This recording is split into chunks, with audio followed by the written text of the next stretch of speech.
All right, so listen, I know maybe the first topic, not necessarily for a comedian to sink into, but it is something that the entire country is starting with and talking about. It is a tough story, but an important one. There are now new revelations about how Hockey Canada handles sexual assault claims. So according to a Globe and Mail investigation, the organization uses player registration fees to keep a multi-million-dollar fund to pay out settlements so they don't have to get their insurance company involved. A lot of reaction to this, a lot of impact. Or what impact do you think this revelation is going to have? Well, it definitely has an impact on the parents who register their children with Hockey Canada. They pay that registration fee, right? And so this is an organization that in part organizes grassroots hockey events for kids. So that money is what the parents were thinking, or whoever is registering anybody, you know, at that level, for participation. And now to find out, oh wait, that money went to basically cover up sexual assault claims. Yep. That is, and there is also in the report the suggestion that Hockey Canada isn't very forthcoming with how they spend their money. You know, their financial reports aren't all that transparent. Which also, another question, why does an organization that promotes the sport of hockey, encourages grassroots participation among young people in hockey need to be that secretive with their money? It stinks. It stinks up and down and all around. Yeah, it does. What's your reaction to this? I mean, I think like the lack of transparency in general really speaks to the consent culture or the lack thereof within that organization. I mean, consent is across the board a lot of things. Like you have to tell people all of the information so they can make the appropriate decision.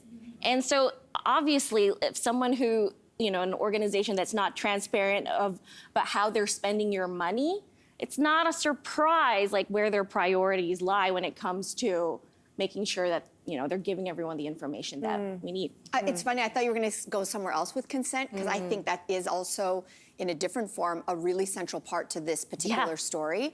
And consent is where my mind goes in all of this.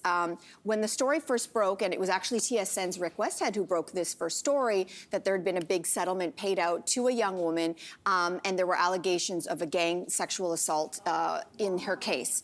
8 players of the 2008 World Junior Hockey team from Canada.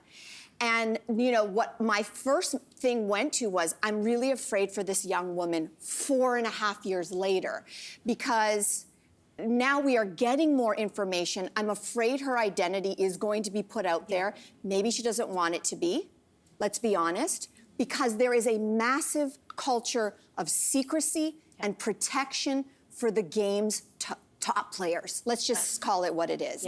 And there's a lot of money on the line. There are a lot of big contracts on the line. There are agents, there are coaches, there are NHL teams on the line who, if a big star comes down, what does that mean?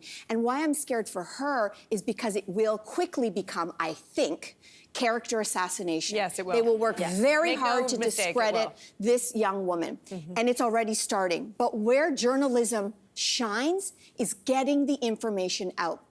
The Globe and Mail article has received 2 videos and 35 text exchanges between the woman and one of the 8 players in this case.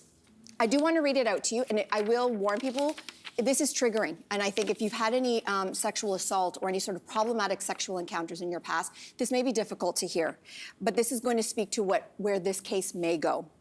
The young man, the player, writes to her, "Did you go to the police after Sunday? I talked to my mom about it, and she called, I think, but I told her not to.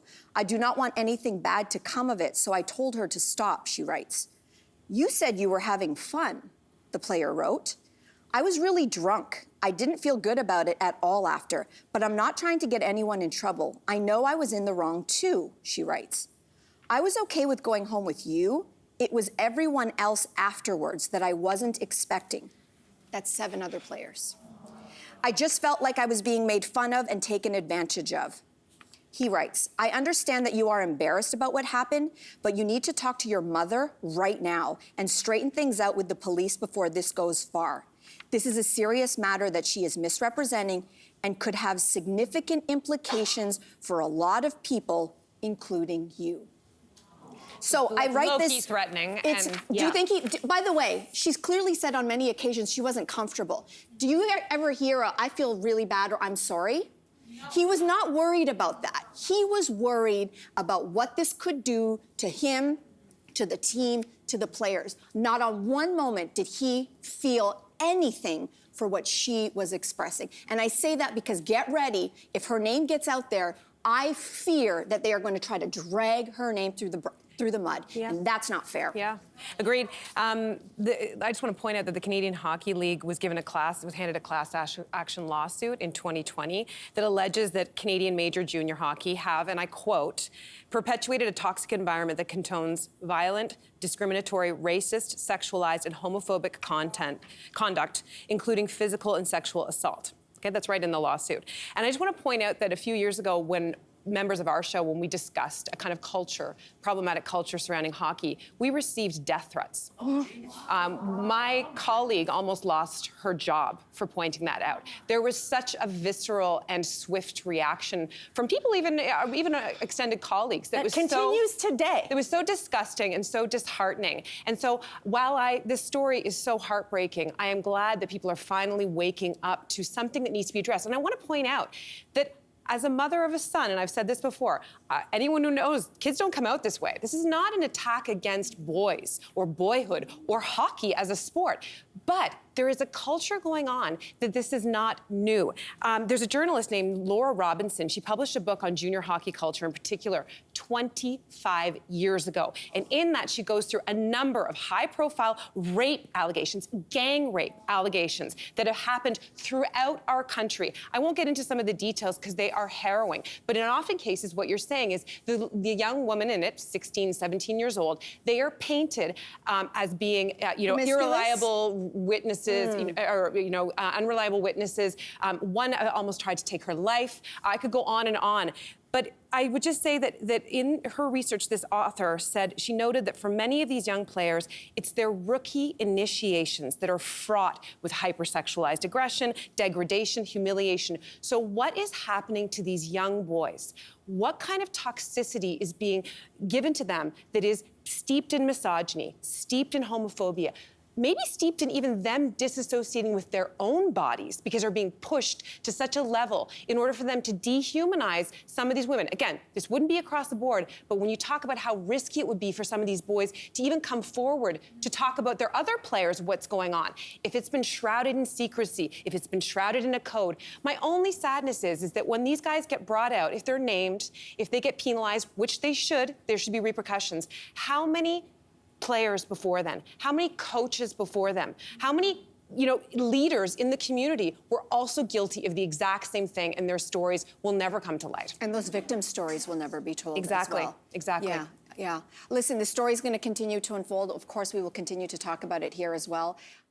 Hey there, and thanks for sticking around. Wasn't that just fantastic? You know where you can get some more all-around great content? Our YouTube page. It's filled with all the laughs and thought-provoking chats you could ask for. So do yourself a favor, like and subscribe now.